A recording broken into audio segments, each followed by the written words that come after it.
sejam bem-vindos a mais uma programação da Mocidade Presbiteriana do Guará 2 e nós vamos juntos louvar ao Senhor, cantando louvores a Ele e também ouvindo da Sua palavra. E o Salmo 47, 7 a 8 diz: Deus é o Rei de toda a terra, salmodiai com harmonioso cântico. Deus reina sobre as nações, Deus se assenta no seu santo trono. Vamos louvar a esse Deus dizendo como é bom louvá-lo.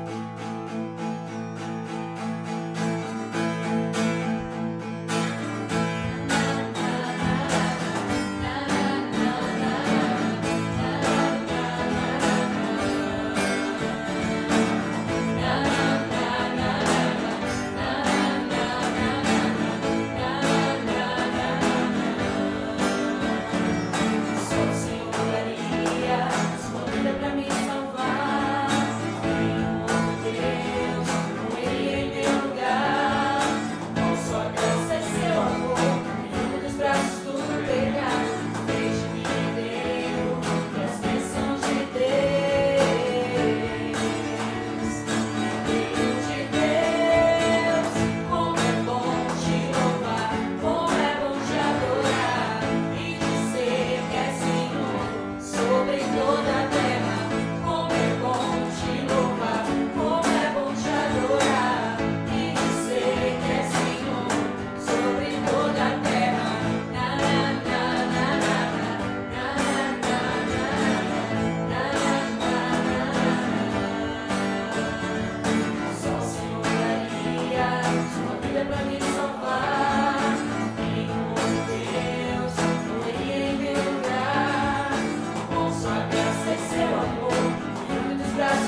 Olá, seja bem-vindo a mais um momento de estudo da Palavra de Deus. Quero deixar aqui o meu abraço especial à turma da Mocidade Presbiteriana do Guará 2, que tenha organizado esses estudos, promovendo assim uma oportunidade para que a gente cresça no estudo da Palavra de Deus, tanto a nossa juventude como a nossa igreja. E aproveitando essa vibe, né, do Fica em Casa, né, eu resolvi gravar esse estudo aqui na minha casa, não vendo a hora, né, de voltarmos a ter os nossos encontros, né, os nossos cultos na nossa igrejinha, né, já sentimos falta, saudades do abraço apertado, do beijo no rosto, de apertar a mão de 50 irmãos em menos de 30 segundos. E você sente saudade desse tempo? É bom demais. Você sente saudade ou não? Ou você já se acostumou aí assistindo as pregações no YouTube, né, no sofá da casa? Como é que você está se sentindo? Será que você está gostando, né, desse isolamento social? Será que já antes, né, dessa pandemia, deste isolamento social forçado, será que antes você já não fazia esse isolamento social, né, se isolando das pessoas, né, ou isolando as pessoas? Eu pergunto isso porque o apóstolo Tiago, ele identificou alguns vírus espirituais que estavam atacando, contaminando as igrejas ali da região da Palestina, né, onde ele atuava, assistia, né, e um desses vírus pecaminosos era o favoritismo social, né? Ou ele usa o termo que comumente é usado na escritura, é acepção de pessoas, né? E esse favoritismo social, o apóstolo, ele agindo como um infectologista, né, um médico experiente, ele diagnosticou essa doença no meio daquelas congregações ali, daquelas igrejas, e ele já apresentou a cura, né, mediante a própria palavra de Deus.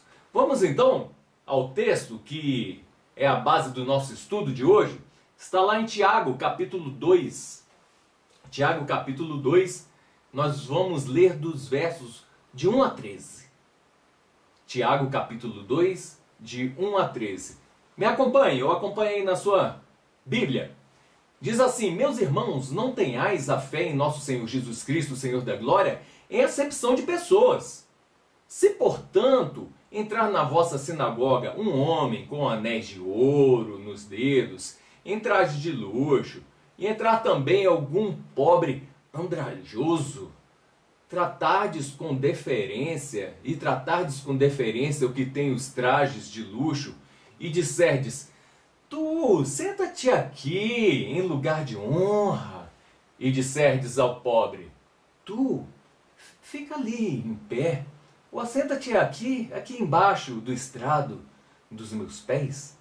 Não fizestes distinção entre vós mesmos, e não vos tornastes juízes tomados de perversos pensamentos? Ouvi, meus amados irmãos, não escolheu Deus o que para o mundo são pobres, para serem ricos em fé e herdeiros do reino que ele prometeu aos que o amam? Entretanto, vós outros menosprezastes o pobre. Não são os ricos que vos oprimem, e não são eles que vos arrastam para os tribunais? Não são eles os que blasfemam o bom nome que sobre vós foi invocado? Se vós, contudo, observais a lei régia segundo a Escritura, amarás o teu próximo como a ti mesmo, fazeis bem. Se todavia fazeis acepção de pessoas, cometeis pecado. sendo arguidos pela lei como transgressores. Pois qualquer que guarda toda a lei, mas tropeça em um só ponto, se torna culpado de todos. Porquanto aquele que disse, não adulterarás, também ordenou, não matarás. Ora, se não adulteras, porém matas, vens a ser transgressor da lei. Falai de tal maneira, e de tal maneira procedei como aqueles que hão de ser julgados pela lei da liberdade. Porque o juízo é sem misericórdia para com aquele que não usou de misericórdia. A misericórdia triunfa sobre o juízo. Vamos orar? Pai querido, nós lemos aqui a tua santa, preciosíssima palavra e te rogamos graça nesse momento. Ó Pai, sobre a minha vida, ó Deus, na transmissão, ó Pai, destes ensinamentos, e te rogo por aqueles que nos ouvem, ó Pai, para que o Senhor, o teu Santo Espírito, fale a todos nós, em nome de Jesus. Amém. O termo que já começa a destacar aqui, já no versículo 1 do capítulo 2, é a palavra irmãos. Tiago já faz menção dessa palavra irmãos já desde o início da carta, né? E nossa condição de irmãos, ela é importante para nós entendermos as verdades que Tiago está colocando aqui. Ele fala no versículo 1, meus irmãos, não tenhais a fé em nosso Senhor Jesus Cristo, o Senhor da glória, em acepção de pessoas. Se somos irmãos, somos iguais. Somos iguais, filhos do mesmo Deus Pai, servos do mesmo Senhor Jesus Cristo. Em Efésios 4, de 4 a 6 diz, há somente um corpo e um só Espírito, como também fostes chamados numa só esperança da vossa vocação. Há um só Senhor, uma só fé, um só batismo, um só Deus e um só Pai de todos, o qual é sobre todos, age por meio de todos e está em todos. Então, meus irmãos, a primeira lição para nós é que não há no nosso meio nem melhor nem pior. Somos todos iguais, estávamos todos mortos nos nossos delitos e pecados, e Deus, com a sua graça e misericórdia, nos alcançou, né? Agora fomos resgatados da morte para a vida em Jesus Cristo. E somos agora filhos do mesmo Deus, irmãos, e não há diferença entre nós. Então nós temos que ter isso, relembrar isso bem firmemente no nosso caminhar, no nosso dia a dia, nos nossos relacionamentos, em especial dentro da nossa comunidade, da nossa igreja. E Tiago, nessa mesma frase, ele ressalta a fé, que nesse contexto a fé é nada mais, nada menos que o compromisso que esses cristãos, esses irmãos, assumiram com o Senhor Jesus Cristo. No versículo, repetindo o versículo 1, meus irmãos, não tenhais a fé em nosso Senhor Jesus Cristo, Senhor da glória, em acepção de pessoas. Ou seja, Tiago está dizendo aqui que a fé que agora eles professam, que eles vivenciam, né, que eles confessam ter, não tem absolutamente nada a ver com o que eles estavam praticando, com as atitudes deles. A acepção de pessoas, né, o favoritismo, o favorecimento de uns em detrimento de outros, né, a parcialidade. Então, meus irmãos, uma outra lição que nós já tiramos desse primeiro versículo do capítulo 2 é o cuidado que nós temos que ter nas nossas condutas, já que agora nós somos, né, cidadãos do reino de Deus. É uma outra condição, uma outra visão, um outro status, e nós temos que ter cuidado, né, de não apenas proferirmos, né, declararmos a nossa fé no Senhor Jesus Cristo, que é importante e é precioso e é muito bonito, mas as nossas atitudes devem condizer com aquilo que a gente diz. Tá? A nossa fé né, no Senhor Jesus Cristo deve ser refletida em ações, né, que comunicam essas verdades do Evangelho. Tiago, ele vai em toda a sua carta, né, enfatizar essa questão da importância dos nossos atos. Já na segunda parte desse capítulo 2, que você vai ler ainda hoje, ou então no mais tardar até amanhã, ele fala que a fé sem obras é morta. Daí a tamanha importância, né, que Tiago dá a esse assunto da nossa fé ser demonstrada por meio de atitude, ser algo prático. E por toda a carta de Tiago, ele vai dando esses cutucões, né, nos seus irmãos e nós cristãos, dando esses chutes na canela para nos chamar a atenção e para nos trazer para essa vida, essa vida de atitude, não só de palavras, mas de atitude, de ação como cristãos. Caminhando para o verso 3, Tiago começa a citar um caos, né, relacionado a isso que ele está falando. Certamente algo que estava acontecendo, né, em uma ou mais igrejas, ou em todas as igrejas para as quais ele estava se dirigindo, né? Lembrando que as igrejas ali, se não bastassem a situação das perseguições que estavam sofrendo, naquele momento era um momento naquela região de muita crise, né? Crise econômica, fome, enfim, escassez de todo gênero. Então, quando aparecia lá na igreja alguém, né, que aparentava estar numa melhor situação financeira, né, uma roupa melhor, né, balançando ali a chave do seu cavalo, né, então isso naturalmente chamava a atenção das pessoas, né, e até aí não tem nenhum problema.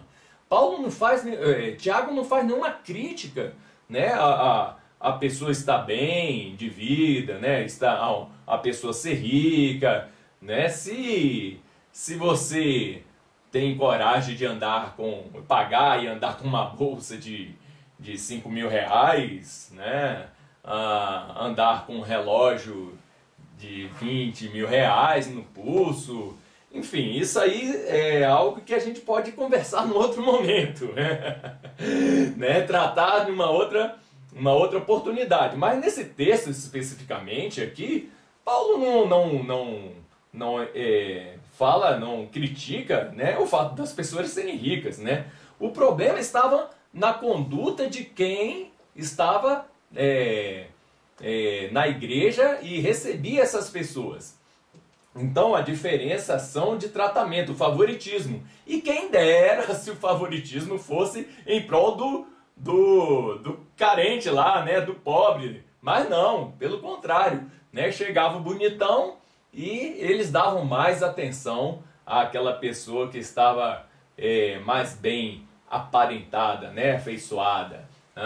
Então, lá no versículo 2, nós lemos o seguinte: se, portanto, entrar na vossa sinagoga algum homem com anéis de ouro nos dedos, em trajes de luxo, e entrar também algum pobre, né, andrajoso, né, ou seja, com, né, maltrapilho, né, com roupas, né, ruins mesmo, né, miserável mesmo, né, e tratardes com deferência o que tem os trajes de luxo, e lhe disserdes: tu, senta aqui, em lugar de honra, e disserdes ao pobre: você fica ali de pé, senta aqui debaixo do estrado dos meus pés.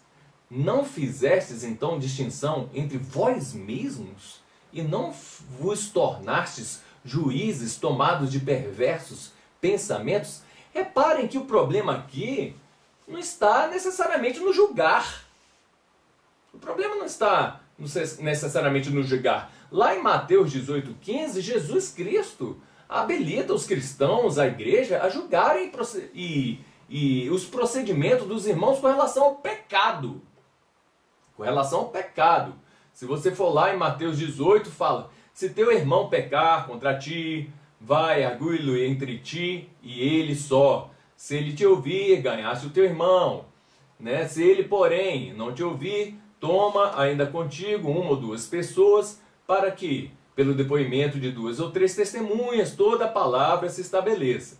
E se ele não o atender, os atender, dize-o à igreja, e se recusar a ouvir também a igreja, considera-o como gentil e publicano. Então, o problema aqui é que a igreja, as pessoas, estavam emitindo um juízo de valor de acordo com um padrão mundano, um padrão secular, que nós estamos cansados, rodeados, cansados de ver, né? Eles agiam, como usa a expressão aí, Tiago usa, agiam como juízes tomados de perversos pensamentos, como juízes mundanos, iníquos, julgando as questões da vida, emitindo pareceres, sentenças, visando o benefício próprio, benefício pessoal, né? E, queridos, na vida nós somos todos juízes. Nós estamos constantemente, nosso cérebro, nós estamos tomando decisões, fazendo ponderações, julgando aquilo que vai me trazer melhores resultados naquele determinado momento ou mais adiante. Eu vou com que roupa, né? Essa roupa vai chamar mais atenção, né?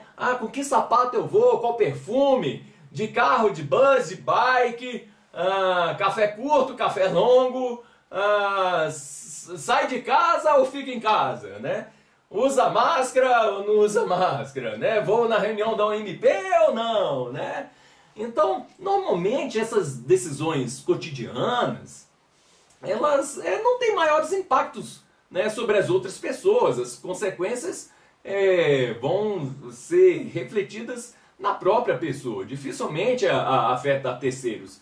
Mas quando esses critérios de julgamento, né, adentram no campo dos relacionamentos, né, de como você se porta diante das pessoas, e no caso mais específico aqui, tratado no texto, diante dos seus irmãos, dos seus próprios irmãos da igreja, quando esse tipo de julgamento entra, meu irmão, aí a coisa muda de figura.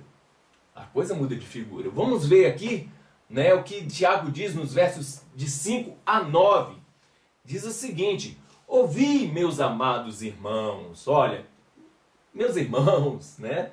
Tiago sempre, meus irmãos, não escolheu Deus os que para o mundo são pobres, para serem ricos em fé e herdeiros do reino que ele prometeu aos que o amam?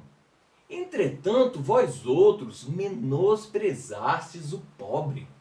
Não são os ricos que vos oprimem? E não são eles que vos arrastam para os tribunais? Não são eles os que blasfemam o bom nome que sobre vós foi invocado?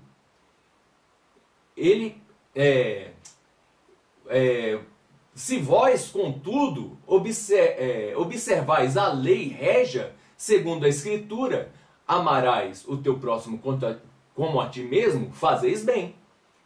Mas se todavia fazeis acepção de pessoas, cometeis pecado, sendo arguidos pela lei como transgressores. Então veja onde é que nós caímos quando nós agimos dessa maneira, fazendo acepção de pessoas, preterindo preferindo outros.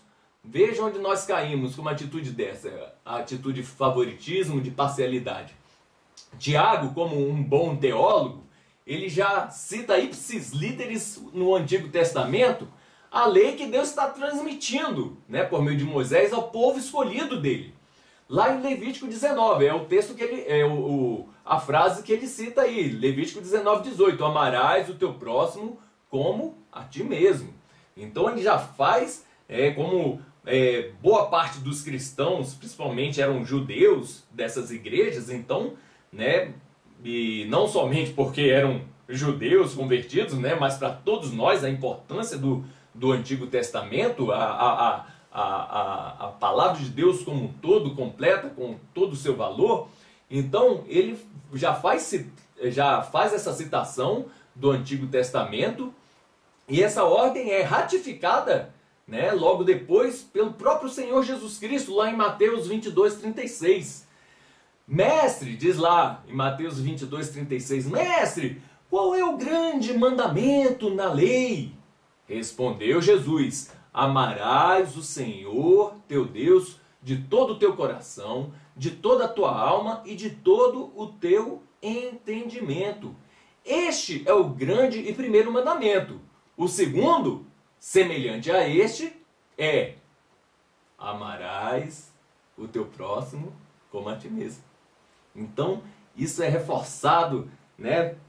Tiago, né, cita lá o Antigo Testamento, isso é reforçado pelo nosso Senhor Jesus Cristo, e eu não posso deixar de mencionar ainda 1 João 4,20.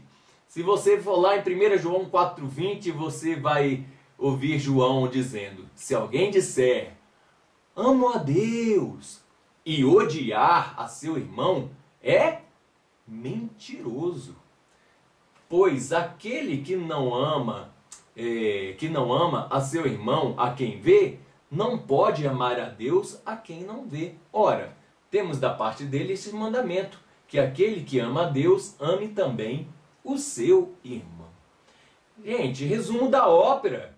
Resumo da ópera. Quando você discrimina alguém, principalmente se tratando do seu irmão, da sua própria igreja, quando você discrimina alguém, você está afrontando Deus, você está pecando.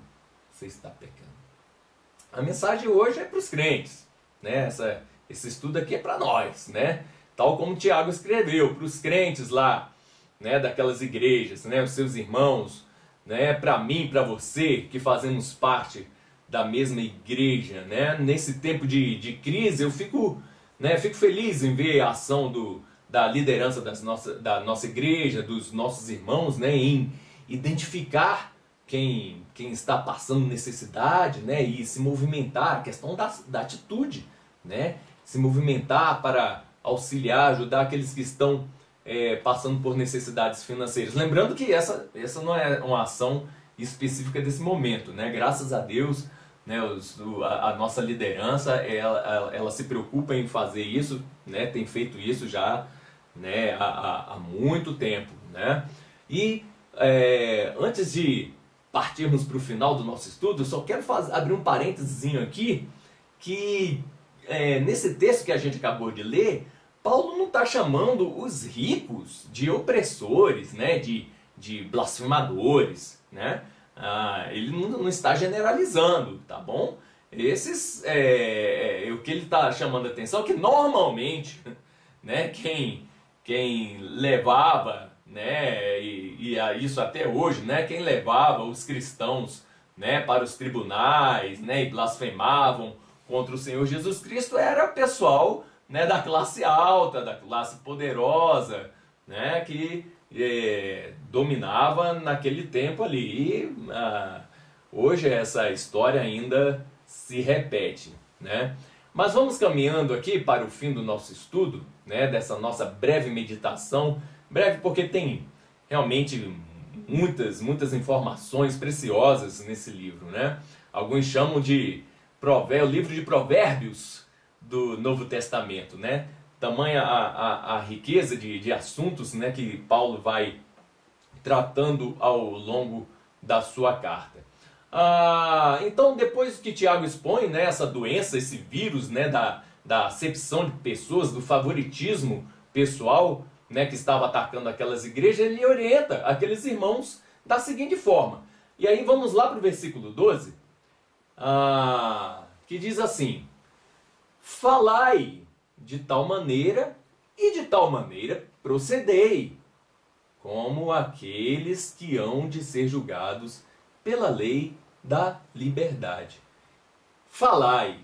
Olha, a gente deve realmente continuar pregando, confessando a nossa fé, né, no Senhor Jesus Cristo, falando a tempo e fora de tempo, né, compartilhando a sua palavra, né, para os que estão fora da igreja, para os que estão dentro da igreja, para os nossos irmãos, crescer falando, proclamando as verdades do Evangelho, né, usando a palavra de Deus para edificação, né, dos irmãos. No Salmo 19, 14 diz: que as palavras dos meus lábios, dos meus lábios e o meditar do meu coração sejam agradáveis na tua presença, Senhor, rocha minha e redentor meu.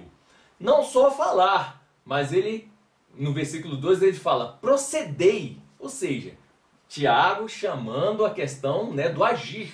Não só, né, pensar, não só falar, mas agir.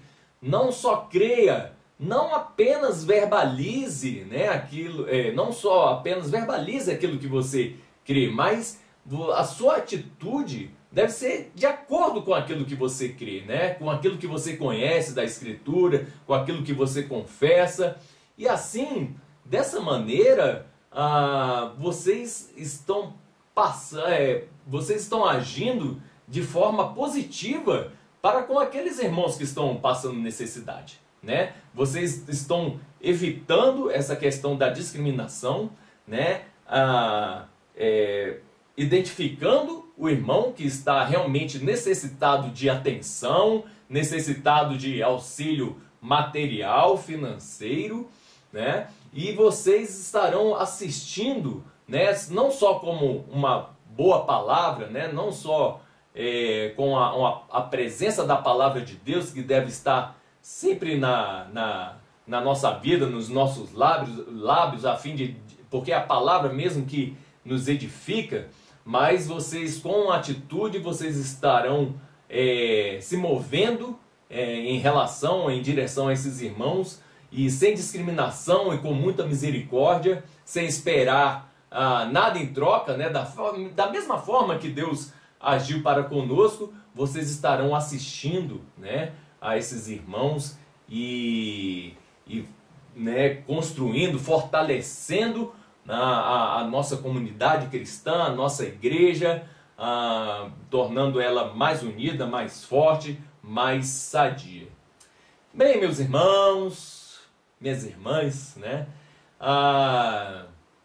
Nesse reino do Senhor Jesus Cristo, para o qual eu e você fomos escolhidos, fomos salvos, né? Fomos remidos, lavados pelo sangue do Cordeiro, prevalece justamente a lei do amor, né?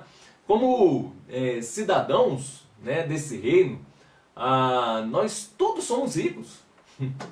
Essa visão, é outra visão que é chamada cosmovisão do reino, né? Cosmovisão bíblica. É essa visão que nós temos que praticar, né? Exercitar, né? O nosso olhar da vida, né? Através da palavra de Deus, pelas lentes da palavra de Deus, pelos olhos, né, do Senhor Jesus Cristo, né? Quando a gente tem essa noção, essa questão de, né, admirar, né, a pessoa ricona lá, né, ou até mesmo discriminar, tratar com diferença, né, essas pessoas passa a ser uma questão até ridícula. Porque, veja bem, você faz parte do reino que você é filho do rei do universo, né? Dono de toda a prata, todo o ouro, né? Então, quando você age dessa maneira discriminatória, você realmente está totalmente fora da visão da palavra de Deus. Mas quando você tem esse entendimento que o nosso tesouro, né, está guardado, nosso tesouro, a salvação em Jesus Cristo, muito maior do que esse ouro que perece, né? Então você muda a visão e essas coisas se tornam, né, fúteis, né, ridículas, né? Por outro lado, né, o ricão lá, você aí, né, que está aí bem na fita, né? Se você, né, o rico, tiver essa visão de reino de Deus, ele também vai ver que as suas posses, né, os seus muitos recursos, né, são nada diante de Deus, né, são nada diante de Deus, né, e aí ele vai se humilhar, se regozijar, não na riqueza que ele tem, né, não nas posses, nos bens que ele tem, mas ele vai se regozijar na riqueza, na glória do Senhor Jesus Cristo, na salvação que Jesus Cristo conquistou na cruz do Calvário, para com ele. E aí os bens, né, eles passam a servir, né, o reino, inclusive servir ao necessitado. Irmãos, por fim, fiquemos sempre atentos, né, para que em tudo que nós façamos, né, individualmente ou coletivamente, né, como igreja, né, tudo aquilo que a gente fizer, todos os nossos irmãos, todos, sem exceção, eles têm que ser contemplados, né? Tem que estar todo mundo tem que ser abraçado, tem que ser incluído, alcançado, assistido. Ninguém pode ficar de fora de tudo que nós fazemos dentro da nossa igreja, né? Todos têm que ser alcançados, beneficiados, abençoados. Ame o seu próximo como a ti mesmo. Vamos orar mais uma vez? Pai amado, obrigado pela tua santa palavra. Ó Deus, o quão rico é, ó Deus, né, os teus estatutos, quão rica e preciosa é a tua palavra. Quantos ensinamentos poderíamos passar aqui várias horas apenas nesse capítulo, né, de Tiago, e extraindo as pepitas de ouro da tua santa palavra que tanto nos alimenta e nos edifica. Pai querido, nesse momento eu quero te pedir perdão, Senhor, por tantas vezes que eu agi de forma discriminatória, fazendo acepção de pessoas, né, preferindo uns, preterindo outros, né? Me perdoa, Deus. Ó Pai, e juntamente com os meus irmãos que agora estão nos assistindo, estão também compartilhando deste momento, nós queremos te pedir perdão e que o teu Santo Espírito nos oriente, ó Pai, para que a lei régia do amor realmente prevaleça sobre as nossas vidas e não sejamos cristãos somente de palavras, mas que na prática a nossa fé seja manifestada, Deus. Em especial, dentro do estudo que nós fizemos, a nossa fé seja manifestada em abraçar o nosso próximo e amá-lo como nós nos amamos a nós próprios, Senhor. Em nome de Jesus, nós oramos, te agradecemos por tudo, porque o Senhor veio em nossa direção, estando nós mortos, Senhor, miseráveis, pecadores, Senhor. Se o Senhor nos tratasse, né, de acordo com o que nós merecêssemos. Obrigado, Deus, por tua tamanha misericórdia, tua tamanha graça, salvação. Em nome de Jesus te louvamos. Amém. Deus te abençoe. Obrigado por estar conosco.